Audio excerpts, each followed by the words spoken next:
অনেক দিন পরে গেমে আসছি, গেমের স্ক্রিনটা অন করেছি, খুব শান্তি লাগতেছে দেখতে।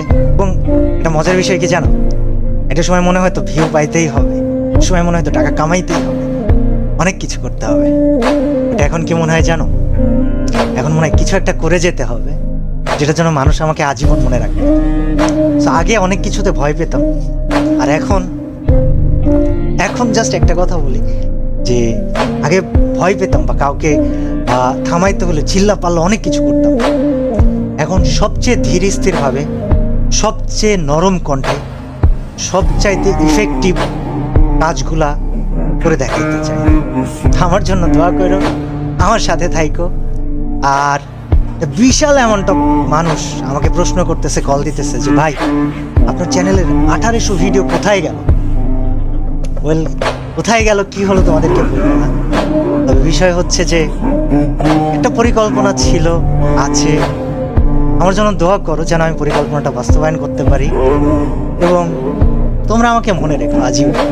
আমি তোমাদেরকে আসলে অনেক ভালোবাসি, কিন্তু তোমাদের থেকে বেশি ভালোবাসি আমি আল্লাহকে। আমার পরিকল্পনাটা অবশ্যই থাকবে, তবে আছি আমি কিছুদিন তোমাদের জন্য, সাথে থেকো। আর অফিসিয়ালদেরকে আমি বলবো, আপনারা যদি আমার এই ভিডিওটা দেখে থাকেন, আমাকে খারাপ ভাইবেন। আমি কমিউনিটি গেম এটা আমার কাছে খুবই ভালোবাসার জায়গা। আপনাদেরকে আমি অনেক সম্মান করি, অনেক রেসপেক্ট করি, আর আপনাদেরকে না দায়িত্ববান হতে হবে। অর্গানাইজার্স, আপনাদেরকে দায়িত্ববান হতে হবে। স্পোর্টস প্লেয়ার, তোমাদেরকেও দায়িত্ববান হতে হবে। এবং আমি নেতা হতে আসিনি, কিন্তু আমি সবাইকে সাথে নিয়ে কিছু পরিবর্তন করে যাব ইনশাআল্লাহ।